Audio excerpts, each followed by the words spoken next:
Angin sore berhembus pelan, membawa debu yang masuk lewat celah dinding bambu rumah milik Sutrisno. Rumah itu nyaris roboh, atapnya bocor di sana-sini, lantainya masih tanah, dan suara perut keroncongan anak-anaknya terdengar lebih sering daripada tawa. Di sudut dapur, Marni mengaduk panci berisi air yang bahkan tidak layak disebut sup. Hanya beberapa lembar daun singkong tua yang mengapung lemah di dalamnya. "Bu, hari ini kita makan apa?" tanya Sari pelan, matanya sayu. Marni terdiam, tangannya berhenti mengaduk. Ia menelan ludah, mencoba menyembunyikan getir di dadanya. "Kita makan ini dulu ya, nanti kalau bapak pulang mungkin bawa beras," jawabnya. Meski ia sendiri tidak yakin. Di ruang depan, Bimo duduk memeluk lututnya. Perutnya berbunyi keras. "Aku lapar, Bu," katanya lirih. Marni memalingkan wajah. Ia tidak sanggup melihat anaknya. Tak lama kemudian, pintu kayu yang hampir lepas itu terbuka dengan suara berdirit. Sutrisno masuk, langkahnya berat, wajahnya kusut. "Pak, bawa beras?" tanya Marni cepat, penuh harap. Sutrisno hanya menggeleng pelan. "Kerja hari ini nggak dibayar, katanya besok saja." Suaranya serak. Suasana langsung hening. Anak-anak saling pandang. Tidak ada yang berani bicara. Tiba-tiba, dari luar rumah terdengar suara tawa. Itu si Sutrisno pulang? Bawa apa? Anak lagi? Tiap tahun nambah, tapi perut tetap kosong." Tawa pecah di luar. Suara itu jelas berasal dari beberapa warga desa yang sedang duduk di warung dekat rumah. Sutrisno menggendam tangan, rahangnya mengeras. "Bapak nggak capek ya dihina terus?" bisik Marni, suaranya bergetar. Sutrisno tidak langsung menjawab. Ia duduk perlahan di bangku kayu yang sudah retak. "Capek," katanya akhirnya. "Tapi mau gimana lagi?" Bimo tiba-tiba mendekat. "Pak, besok aku ikut kerja ya, biar bisa bantu," katanya polos. Sutrisno menatap anak keduanya itu. Ada sesuatu yang menusuk dadanya, rasa bersalah dan putus asa. "Kamu masih kecil, Bim," jawabnya pelan. "Tapi aku kuat, Pak." Sutrisno tidak menjawab. Ia hanya mengusap kepala Bimo, lalu menunduk dalam. Di luar, suara ejekan masih terdengar samar. "Mending anaknya dikurangin, atau dijual aja sekalian." Marni menutup telinganya. Air matanya jatuh tanpa suara. Malam itu, mereka makan dalam diam. Air rebusan daun dibagi untuk 8 anak dan 2 orang dewasa. Tidak ada yang kenyang. Saat anak-anak mulai tertidur, Sutrisno masih duduk di luar rumah, menatap gelap. Langit tanpa bintang, sunyi, tapi terasa menekan. Tiba-tiba, seseorang lewat di depan rumah. Seorang pria tua dengan langkah pelan dan suara serak. "Sutrisno." Sutrisno menoleh. "Siapa?" Pria itu berhenti, wajahnya samar tertutup bayangan. "Kamu capek hidup begini?" Sutrisno terdiam. "Ada cara supaya kamu tidak miskin lagi." Angin tiba-tiba berhembus lebih dingin. "Cara apa?" tanya Sutrisno, pelan tapi penuh harap. Pria itu tersenyum tipis. "Gunung Kawi, pernah dengar?" Jantung Sutrisno berdetak lebih cepat. Pria itu mendekat sedikit, lalu berbisik. "Tapi semua ada harganya." Sebelum Sutrisno sempat menjawab, pria itu sudah berjalan pergi, menghilang dalam gelap. Sutrisno tetap duduk di sana, diam. Namun untuk pertama kali sejak lama, di dalam hatinya muncul sesuatu yang lebih kuat dari rasa putus asa. Keinginan. Malam itu terasa lebih sunyi dari biasanya. Tidak ada suara jangkrik, tidak ada angin. Hanya langkah kaki Sutrisno yang terdengar pelan menyusuri jalan tanah menuju hutan di kaki Gunung Kawi. Ia berjalan sendirian. Pikirannya kacau. Wajah anak-anaknya terus muncul, terutama Bimo. Ada cara supaya kamu tidak miskin lagi. Bisikan pria tua tadi siang terus terngiang di kepalanya. Langkahnya sempat terhenti. Kalau ini salah, gumamnya pelan. Namun bayangan ejekan warga langsung menampar pikirannya. Mending anaknya dikurangin. Rahangnya mengeras. Ia melangkah lagi, lebih cepat. Semakin masuk ke dalam hutan, suasana berubah. Udara menjadi dingin dan lembab. Kabut tipis mulai turun, menyelimuti pepohonan tinggi yang menjulang seperti bayangan raksasa. Sutrisno menelan ludah. Ini cuma perasaan, katanya, mencoba meyakinkan diri. Tak lama, ia melihat cahaya redup di kejauhan, seperti lampu minyak. Ia mendekat perlahan. Sebuah gubuk tua berdiri di tengah hutan. Pintu kayunya terbuka sedikit, dan dari dalam terdengar suara lirih seperti orang sedang berbisik atau berdoa. Sutrisno ragu. Namun sebelum ia sempat mengetuk, "Masuk saja." Suara berat itu terdengar dari dalam. Sutrisno terdiam sejenak, lalu mendorong pintu. Di dalam, ruangan itu gelap, hanya diterangi beberapa lilin. Bau kemenyan begitu pekat hingga membuat dadanya sesak. Seorang pria tua duduk bersila di tengah ruangan. Rambutnya panjang dan kusut, matanya tajam menatap langsung ke arah Sutrisno. "Duduk," katanya singkat. Sutrisno menurut. "Namamu Sutrisno, punya 8 anak, miskin, dan sering dihina," lanjut pria itu tanpa ditanya. Sutrisno langsung menegang. "Bagaimana Bapak tahu?" Pria itu tersenyum tipis. "Aku tahu apa yang kamu inginkan." Sutrisno terdiam. Tangannya mulai berkeringat. "Aku cuma ingin hidup layak," katanya pelan. Pria itu mengangguk. "Semua orang yang datang ke sini bilang begitu." Lalu ia mengambil sebuah mangkuk kecil berisi bubuk hitam. "Ada jalan, pesugihan ketek tutih." Sutrisno menatap benda itu dengan ragu. "Pesugihan?" Suaranya bergetar. "Dengan ini, kamu akan mendapatkan kekayaan tanpa batas," lanjut pria itu. "Tanpa batas?" Sutrisno mengulang pelan, matanya mulai berubah. Tapi pria itu berhenti sejenak. Suasana mendadak terasa lebih dingin. Ada harga yang harus dibayar. Sutrisno menelan ludah. "Apa?"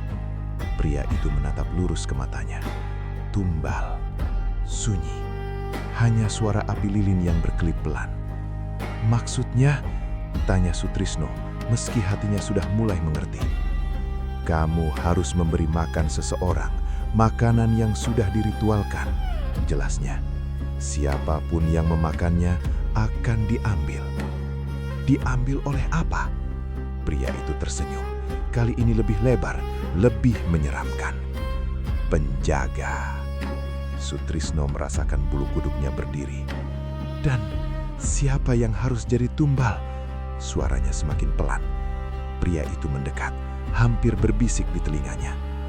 "Orang terdekatmu akan lebih cepat diterima." Jantung Sutrisno seperti berhenti sesaat. Bayangan wajah anak-anaknya muncul satu persatu. "Tidak," bisiknya. Pria itu tertawa kecil. "Kamu ingin kaya, tapi tidak mau kehilangan."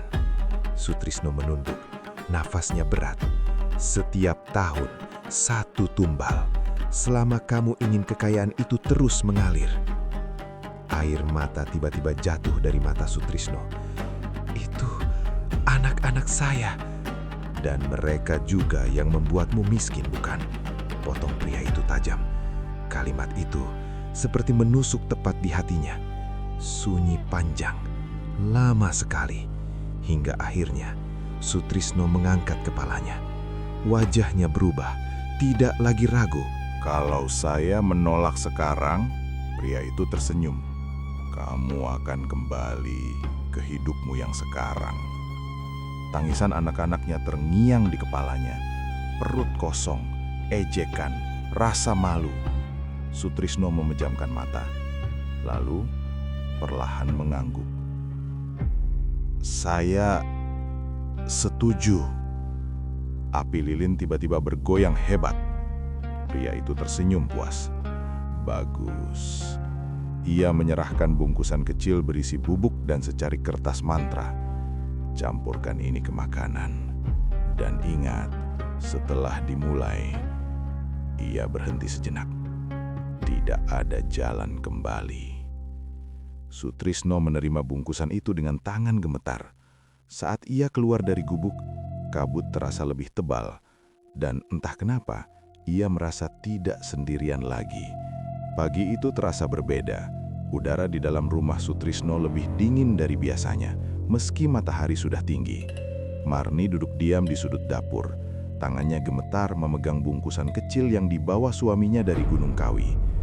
"Apa ini, Pak?" Suaranya lirih. Sutrisno berdiri di ambang pintu. Wajahnya pucat, namun keras. "Jalan keluar kita," jawabnya singkat. Marni membuka sedikit bungkusan itu. Bubuk hitam halus tampak di dalamnya, disertai bau aneh, campuran kemenyan dan sesuatu yang amis. "Ini pesugihan itu?" tanya Marni, matanya mulai berkaca-kaca. Sutrisno mengangguk. "Harus ada tumbal," lanjutnya pelan. Marni langsung menutup mulutnya, air mata jatuh tanpa bisa ditahan. "Tidak, jangan anak kita, Pak." Ia menggeleng cepat. "Kalau bukan ini, kita mau makan apa?" potong Sutrisno, suaranya mulai meninggi. "Kamu mau terus lihat mereka kelaparan?" Tangisan Marni pecah. "Ini dosa, Pak." "Dosa atau tidak, yang penting mereka tidak lapar lagi," bentak Sutrisno. Suasana hening, hanya suara isak tangis Marni yang tersisa. Beberapa saat kemudian, Marni menunduk, bahunya bergetar. "Siapa?" tanyanya pelan. Sutrisno tidak langsung menjawab.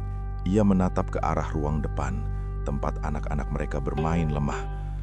"Yang paling dekat," katanya akhirnya. Marni langsung tahu maksudnya.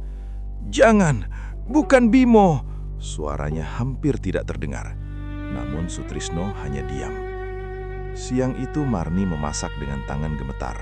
Nasi putih yang jarang mereka miliki dan lauk sederhana. Di saat anak-anak tidak melihat, ia menuangkan bubuk hitam itu ke dalam salah satu piring. Tangannya berhenti sejenak. Air matanya jatuh ke dalam makanan. "Maafkan ibu," bisiknya. Makanan itu diletakkan di sudut meja. Awalnya tidak ada yang menyentuhnya. Hingga, "Wah, ada nasi banyak!" Suara Bimo terdengar riang. Marni menoleh cepat. "Bimo, jangan!" Terlambat. Anak itu sudah duduk dan mulai makan dengan lahap. "Enak, Bu," katanya sambil tersenyum polos. Sutrisno membeku di tempatnya.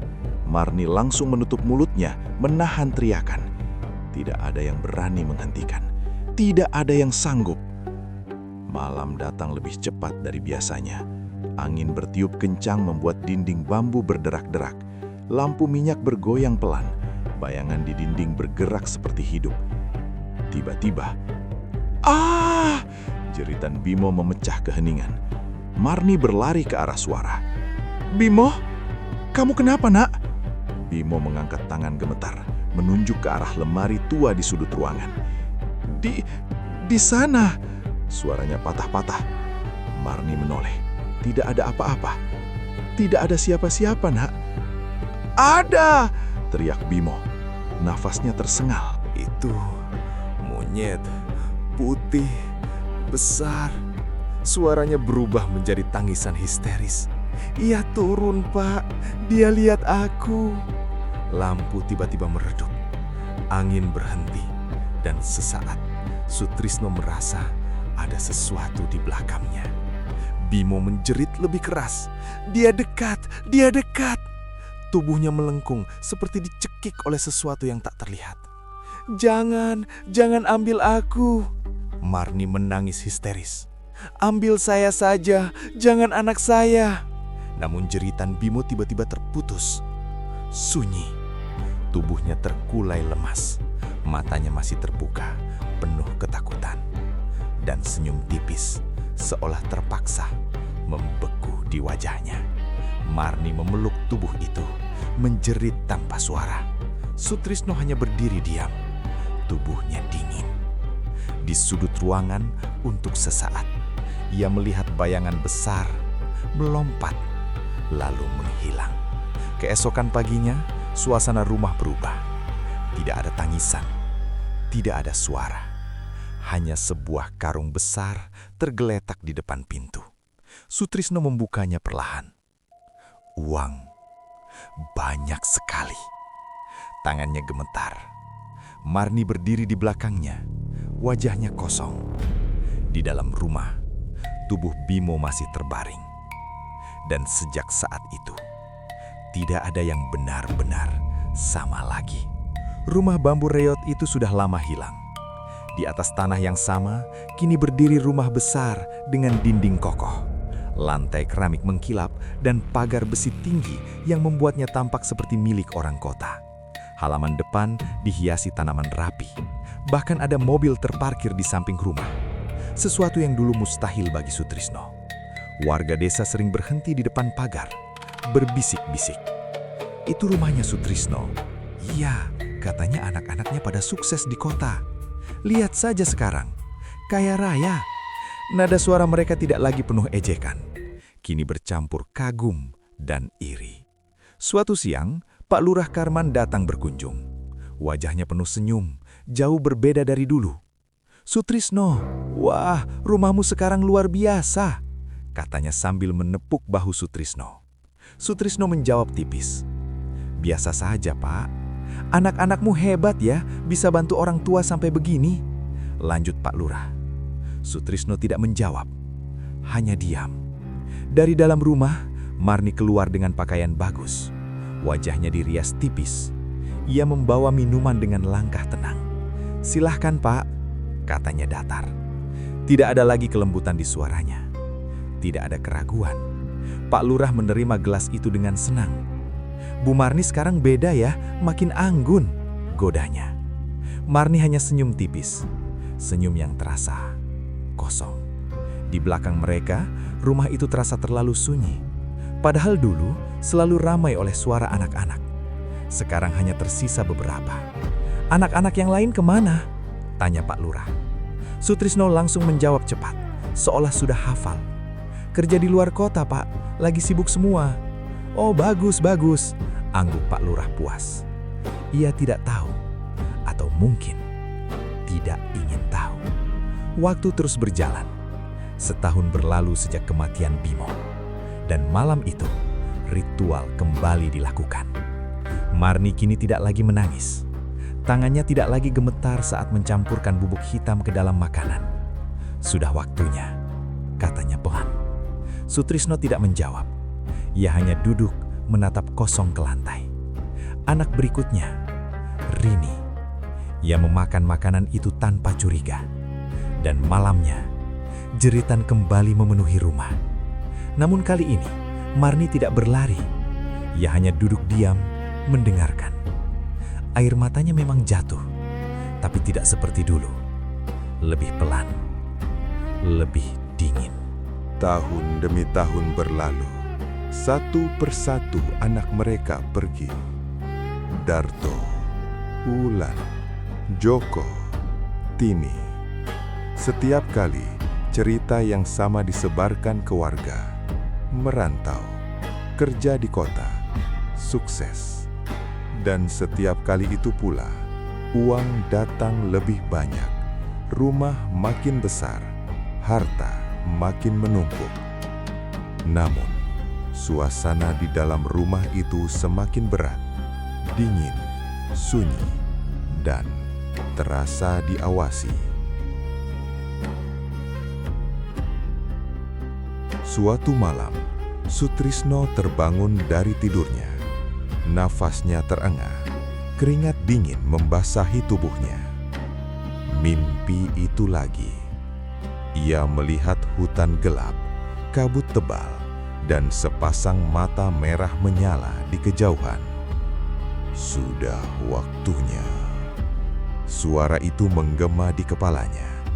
Berat, dalam, bukan suara manusia. Ia menoleh dalam mimpi itu dan melihatnya. Monyet putih raksasa. Tubuhnya besar, bulunya kusam, dan wajahnya seperti tersenyum. Namun senyum itu bukan senyum biasa. Itu lapar. Janji, bisik makhluk itu. Tiba-tiba, ia melompat. Sutrisno terbangun dengan teriakan tertahan. Tidak, tidak. Di sampingnya, Marni masih terbaring tenang. Sudah lagi? Tanyanya datar, tanpa membuka mata. Sutrisno mengangguk pelan, meski tahu istrinya tidak melihat. Dia datang lagi. Marni akhirnya membuka mata. Tatapannya kosong. "Iya, memang harus begitu," katanya dingin. "Kita sudah mulai." Sutrisno menatap istrinya. Ada ketakutan di matanya.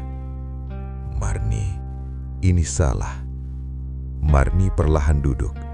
"Sekarang kamu baru bilang salah. Waktu kita makan dari uang itu, kamu tidak bilang salah." Sunyi. "Kalau berhenti sekarang," lanjut Marni, "kamu tahu apa yang akan terjadi." Sutrisno menunduk. Ia tahu. Dia tidak akan berhenti, bisiknya. Marni tersenyum tipis. "Dan kita juga tidak boleh berhenti." Di luar, angin berhembus pelan, dan untuk sesaat, dari sudut gelap rumah megah itu, terdengar suara cekikikan pelan, seperti monyet. Bayu, jangan ngomong begitu. Namun Bayu semakin histeris. Besar, putih, banyak sekali. Ia menggenggam tangan ibunya kuat-kuat. Mereka di tempat besar, seperti kerajaan, besar sekali. Suaranya bergetar hebat. Dan mereka bawa batu, besar, di punggung. Air mata mengalir dari matanya. Mereka kerja, Bu. Kerja terus. Disuruh bangun tempat itu. Sutrisno mundur selangkah. Jantungnya berdetak keras. "Siapa yang nyuruh?" tanyanya pelan. Bayu langsung menatapnya. Wajahnya pucat. Dia, Sunyi. si monyet putih itu. Lampu tiba-tiba berkedip. Angin dingin menyapu ruangan. Bayu menjerit. Dia lihat aku. Dia mau aku juga. Marni langsung memeluk anaknya. Tidak akan. Ibu tidak akan biarkan. Namun dalam hatinya, ia tahu, ini bukan sekadar demam. Ini peringatan. Malam itu, Bayu semakin parah. Tubuhnya kejang-kejang ringan. Mulutnya terus meracau. Jangan, aku capek. Jangan suruh angkat lagi. Marni duduk di sampingnya. Wajahnya tegang. Sutrisno berdiri di sudut ruangan. Seperti orang kehilangan arah. "Kita harus kasih tumbal lagi," katanya pelan. Marni menoleh tajam. Tidak. "Kalau tidak, Bayu yang akan diambil." Suara Sutrisno meninggi. Tidak, bentak. Cukup, sudah cukup anak kita mati. Suasana hening. Hanya suara nafas Bayu yang berat. Sutrisno menunduk. Tangannya gemetar. Dia tidak akan berhenti, Marni. Marni menggigit bibirnya. Air matanya jatuh perlahan. Aku tidak peduli, bisiknya. Namun, tiba-tiba, gedubrak! Sesuatu menghantam atap dengan keras. Bayu menjerit lagi. Dia datang, dia marah. Suara langkah terdengar jelas dari atas plafon. Pelan, berat, mengitari kamar. Sutrisno menatap ke atas dengan wajah pucat. Dia benar-benar datang. Marni memejamkan mata. Tangannya gemempal. Beberapa detik kemudian, semuanya sunyi lagi. Namun mereka tahu, itu bukan akhir. Keesokan harinya, seseorang datang. Seorang pria tua, kurus, dengan wajah lelah. "Permisi, saya Samin," katanya ragu di depan pagar. "Saya dengar Bapak sekarang bisa membantu." Sutrisno dan Marni saling pandang, seolah-olah takdir baru saja mengetuk pintu mereka. Samin melanjutkan dengan suara memohon. "Saya butuh pinjaman, anak saya sakit." Marni menatapnya lama. Lalu perlahan, senyum tipis muncul di wajahnya. Senyum yang tidak sampai ke mata. "Masuklah," katanya lembut. Sutrisno menegang. "Marni." Namun Marni hanya berbisik pelan. Ini satu-satunya cara. Di dapur, Marni kembali memegang bungkusan itu. Bubuk hitam. Tangannya tidak lagi bergemetar. Ia mencampurkannya ke dalam makanan. Kali ini, tanpa air mata. Sementara di kamar, Bayu masih meracau. "Jangan, aku capek. Jangan suruh angkat lagi." Suara itu terdengar sampai dapur. Namun Marni tidak berhenti. Ia hanya berkata pelan, hampir seperti mantra, "Maafkan ibu." Di ruang tamu, Samin makan dengan lahap. "Terima kasih, sudah diberi makan," katanya tulus. Sutrisno tidak sanggup menatapnya. Marni hanya tersenyum. "Iya, makan saja yang banyak." Di luar, angin kembali berhembus. Dan untuk sesaat, di atas atap rumah itu, terdengar suara.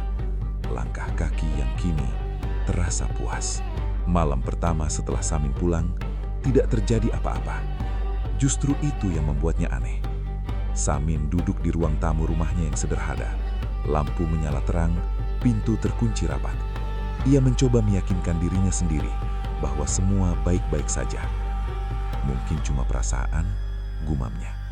Namun saat ia hendak bangkit, tok, suara kecil terdengar dari atas. Samin mendongak. Plafon rumahnya gelap. Tidak ada apa-apa.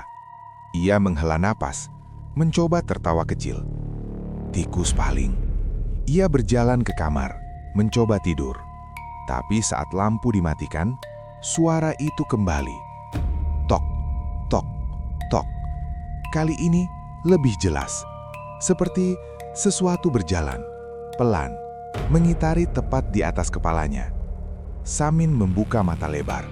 Napasnya mulai tidak teratur. "Siapa?" bisiknya. Tidak ada jawaban. Hanya suara langkah itu yang berhenti tepat di atasnya. Lalu, gerak! Seperti kuku tajam menggesek kayu. Samin langsung menyalakan lampu. Sunyi. Tidak ada apa-apa. Namun sejak malam itu, ia tidak pernah benar-benar tenang. Malam kedua, Samin mulai mendengar suara lain. Bukan lagi langkah, tapi suara napas. Berat, basah, seolah ada makhluk besar bernapas di dalam rumahnya. Ia duduk membeku di sudut kamar. "Ini tidak mungkin," katanya gemetar. Namun suara itu semakin dekat. Tepat di belakangnya, Samin menoleh perlahan. Kosong. Tapi, bau amis tiba-tiba memenuhi ruangan. Ia menutup hidung. "Siapa di sini?" Jawaban datang dalam bentuk suara lain. Klik. Dari arah pintu. Pintu yang terkunci perlahan terbuka sendiri. Malam ketiga, Samin tidak tidur sama sekali. Ia duduk di kursi, memeluk lututnya. Matanya merah, wajahnya pucat. Ia menunggu. Dan sesuatu memang datang. Lampu tiba-tiba mati. Gelap total. Dalam kegelapan itu, ia mendengar suara. Bukan langkah, bukan napas, tapi tawa. Pelan, serak. Bukan manusia. Samin menutup telinganya. "Pergi, pergi!" Namun suara itu justru semakin dekat. Dan sesuatu jatuh dari atas plafon. Gedubrak. Samin menjerit. Dalam gelap, ia melihat siluet. Besar, membungkuk, dengan dua mata menyala merah. "Jangan, jangan!" Suaranya pecah. Lampu tiba-tiba menyala kembali. Kosong. Tidak ada apa-apa. Namun di lantai ada bekas telapak tangan, besar dan berbulu. Hari-hari berikutnya menjadi neraka. Samin tidak berani keluar rumah. Ia tidak makan. Ia hanya duduk, menunggu, ketakutan. Setiap malam, makhluk itu datang. Kadang di jendela, kadang di atap, kadang tepat di depan wajahnya. Dan selalu dengan senyum yang sama. Kelaparan. Malam ketujuh, Samin sudah tidak kuat. Tubuhnya lemah, matanya cekung. Ia berbaring di lantai, pasrah. "Ambil saja," bisiknya. Sunyi. Lalu, angin dingin masuk. Lampu mati. Dan kali ini, makhluk itu tidak bersembunyi. Ia muncul, utuh. Seekor monyet putih raksasa. Bulunya kusam, taringnya panjang, dan matanya merah menyala. Samin tidak bisa bergerak. Tubuhnya seperti terkunci. Makhluk itu mendekat perlahan. Setiap langkahnya membuat lantai bergetar. Napasnya berat tepat di wajah Samin. Air mata mengalir dari mata pria itu. "Maaf, maaf." Namun makhluk itu hanya menatapnya. Lalu tersenyum. Tangan besarnya terangkat. Dan ceklek, mencengkram leher Samin. Samin mencoba melawan, namun sia-sia. Cengkraman itu semakin kuat. Napasnya terputus. Matanya melotot. Dan dalam detik terakhir, ia melihat sesuatu di belakang makhluk itu. Bayangan. Banyak bayangan. Anak-anak kecil dengan mata kosong menatapnya seolah menunggu. Tubuh Samin akhirnya terkulai. Diam. Sunyi. Keesokan harinya, warga menemukan tubuhnya. Terbaring kaku, dengan wajah penuh ketakutan yang tidak bisa dijelaskan. Sementara itu, di rumah Sutrisno, sebuah koper berisi uang kembali muncul. Dan di sudut gelap rumah itu, terdengar tawa pelan, yang kini terasa semakin dekat. Rumah megah itu kini terasa seperti makam. Dindingnya masih berdiri kokoh, lampunya terang, lantainya bersih mengkilap. Namun udara di dalamnya dingin dan berat, seolah setiap sudut menyimpan sesuatu yang tidak terlihat, tapi selalu mengawasi. Bayu duduk di pojok ruang tamu, memeluk lututnya. Matanya cekung, tubuhnya kurus setelah sakit panjang. Sejak kejadian itu, ia tidak pernah benar-benar pulih. "Bu," bisiknya pelan. Marni yang sedang berdiri di dapur menoleh. "Iya." "Mereka masih di sana." Suara Bayu gemetar. Marni terdiam. "Siapa?" "Kakak-kakak." Bayu menatap kosong ke depan. "Mereka masih bawa batu. Mereka capek, tapi nggak boleh berhenti." Sutrisno yang duduk di kursi langsung memalingkan wajah. "Sudah, jangan ngomong begitu lagi," bentaknya. Tapi suaranya justru terdengar rapuh. Bayu menutup telinganya. "Dia lihat aku lagi," bisiknya ketakutan. Suasana kembali sunyi. Marni menarik nafas panjang. Ia tahu ini belum selesai. Dan mungkin tidak akan pernah selesai. Malam itu, Marni berdiri di dapur dengan wajah dingin. Di hadapannya, panci berisi makanan kembali mengepul. Nasi putih, lauk daging, aroma yang dulu begitu mewah bagi mereka.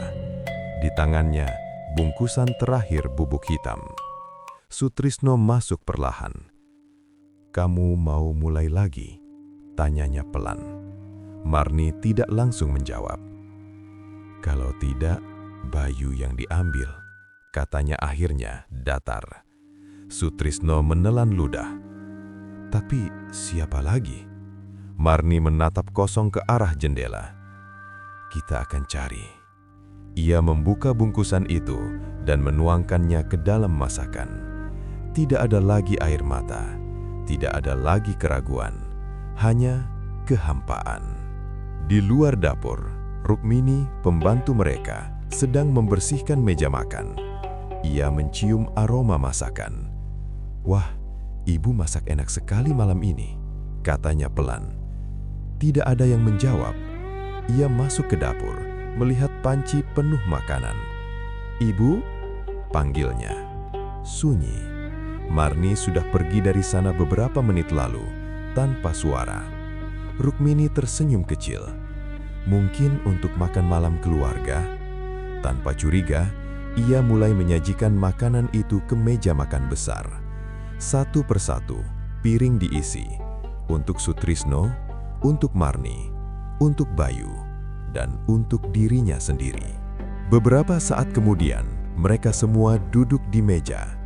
Bayu terlihat ragu. "Bu, aku nggak mau makan," katanya pelan. "Makan," jawab Marni singkat. Nada suaranya tidak bisa dibantah. Dengan tangan gemetar, Bayu mulai menyuap. Sutrisno menatap piringnya lama. Ada sesuatu yang terasa salah. Namun, ia tetap makan. Rukmini makan dengan lahap. "Enak sekali, Bu," katanya tersenyum. Marni hanya diam. Untuk pertama kalinya, ia tidak ikut makan. Malam turun, dan teror itu datang. Lampu tiba-tiba mati. Blap, gelap. "Pak," suara Bayu panik. Lalu, tok, tok, tok. Langkah kaki di atas plafon. Namun kali ini, bukan satu, banyak, cepat, mengelilingi rumah. Rukmini menjerit, "Itu suara apa?" Sutrisno berdiri, napasnya memburu. Tidak mungkin. Tiba-tiba, gedubrak. Sesuatu menghantam pintu utama.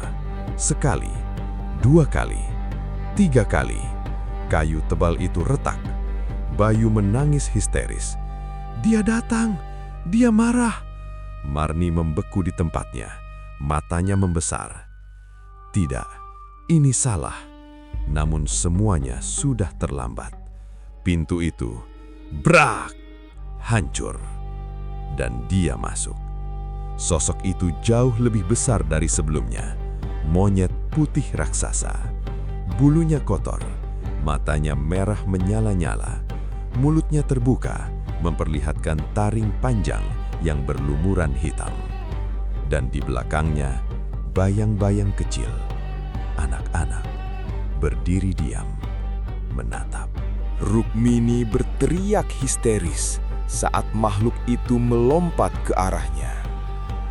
"Jangan!" Namun dalam sekejap, ceklek! Lehernya dicengkram, tubuhnya terangkat, lalu terlempar ke dinding. Diam, tidak bergerak lagi. Sutrisno mundur, jatuh terduduk. Ini bukan perjanjian, ini salah. Makhluk itu menoleh, menatapnya, lalu tersenyum.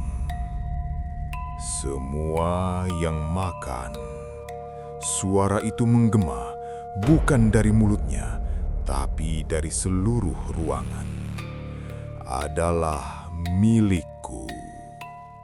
Sutrisno membeku. Perlahan, ia menoleh ke meja makan. Piring, makanan, dan kenyataan yang menghantamnya. Kita makan." Matanya membesar. Marni jatuh berlutut. Tangannya gemetar hebat. Tidak, aku tidak makan." Namun suara itu kembali. "Yang memberi tetap milikku." Tangisan Marni pecah. Makhluk itu melangkah mendekat. Satu persatu, mereka diseret ke dalam kegelapan. Jeritan memenuhi rumah megah itu. Bayu menjadi yang terakhir. Ia menatap ibunya dengan mata penuh air mata. "Bu, aku capek." Lalu ia menghilang. Pagi hari, rumah itu sunyi, kosong, seolah tidak pernah ada kehidupan di dalamnya. Warga hanya berani melihat dari jauh. Katanya mereka semua pergi. Namun saat malam tiba, lampu di rumah itu kadang menyala sendiri, dan dari dalam terdengar suara, tawa, dan langkah kaki, serta suara anak-anak kecil yang tidak pernah benar-benar pergi.